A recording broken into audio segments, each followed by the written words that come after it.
Selamat pagi, Bapak Ibu, saudara yang dikasihi oleh Tuhan. Salam. Kembali kita berjumpa pada edisi renungan harian yang kita sayangi. Dan sebelum kita melakukan aktivitas kita, terlebih dahulu Bapak Ibu, kita mendengarkan renungan harian kita ini. Mari kita bersekutu dalam doa. Damai sejahtera yang dari Allah Bapa yang melampaui segala akal, itulah yang memelihara hati dan pikiranmu di dalam Kristus Yesus Tuhan kita. Amin. Bapak Ibu saudara yang dikasihi oleh Tuhan, renungan kita pada hari ini Sabtu 4 November 2023 dari Injil Markus 10 ayat 45. Karena Anak Manusia juga datang bukan untuk dilayani, melainkan untuk melayani dan untuk memberikan nyawanya menjadi tebusan bagi banyak orang. Bahasa Bataknya, ai nang anak ni jolmaipe dada asa dioleh halak ibana ubayan naro ibana do balik pangoloy jala mangalion hosana bayan tobus ni torop jolma. Demikian firman Tuhan. Bapak Ibu saudara yang dikasihi oleh Tuhan, dalam kehidupan sehari-hari ada banyak orang menyebut dirinya sebagai orang Kristen, namun ternyata dalam karakter hidupnya sama sekali tidak mencerminkan sebagai pengikut Kristus. Salah satu karakter yang sangat menyolok dalam diri Tuhan Yesus adalah berhati hamba, yaitu mau melayani dan bukan dilayani. Yesus atau Dia datang ke dunia ini bukan untuk menjadi terkenal atau diulelukan atau disanjung, bahkan untuk disambut dengan sorak-sorai, melainkan Dia hadir sebagai pribadi yang sangat sederhana dan jauh dari kemegahan dan semarak, dengan memposisikan dirinya sebagai hamba.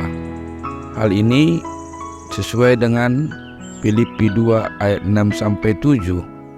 Walaupun rupa Yesus sebagai rupa Allah, namun Dia mau mengosongkan dirinya dan mengambil rupa seorang hamba.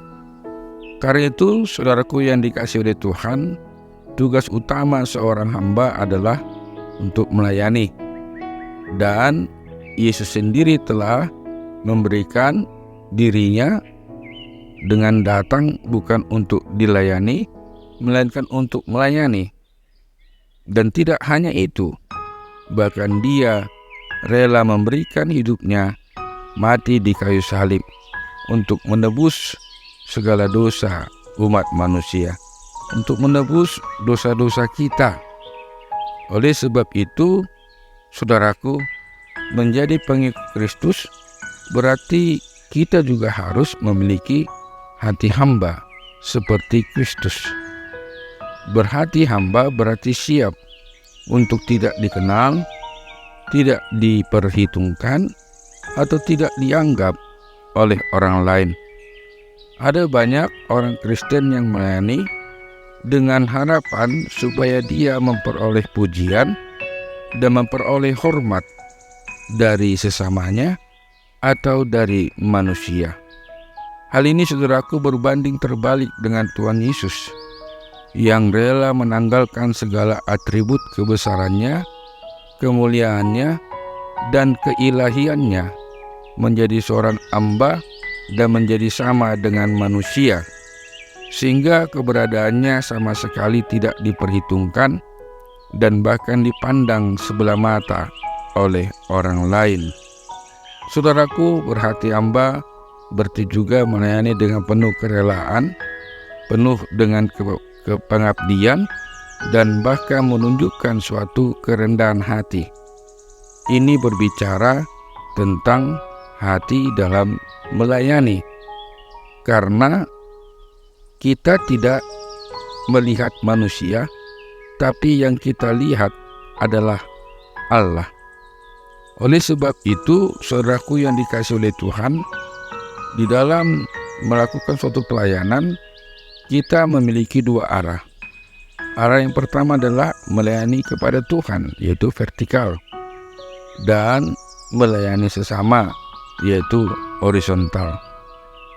Sehingga dalam melayani Tuhan, kita harus memiliki roh yang menyala-nyala, dan melayani sesama sangat dibutuhkan, yaitu kerelaan dan penuh kasih. Kiranya kita dapat menunjukkan hal tersebut sebagai bentuk kerendahan hati kita di tengah-tengah keluarga maupun di tengah-tengah masyarakat. Tuhan memberkati. Kita berdoa. Allah Bapa kami di surga, Allah yang kami kenal dalam nama Yesus Kristus, kami sangat bersyukur hingga pada saat ini juga kami merasakan bagaimana Tuhan memberikan kasih-Mu kepada kami. Dan melalui renungan hari ini, Engkau mengajarkan kami untuk hidup sebagai seorang hamba, yaitu mau melakukan yang terbaik bagi sesama kami, menjauhkan diri kami dari rasa kesombongan, apalagi ya Tuhan untuk memperoleh pujian, karena Engkau telah menunjukkan kasih-Mu melalui Yesus Kristus, Tuhan dan Juru Selamat kami yang hidup. Dan dalam satu hari ini, kami serahkan segala kehidupan kami, terlebih aktivitas kami ke dalam tangan Tuhan, sertai keluarga kami, sertai seluruh jemaat Tuhan, dimanapun mereka berada. Yang sakit ya Tuhan Engkau sembuhkan, yang di dalam kelemahan, kesengsaraan Kau topang, agar senantiasa kami tahu bahwa kami punya Allah yang sungguh dahsyat, yang senantiasa melingkupi kehidupan kami.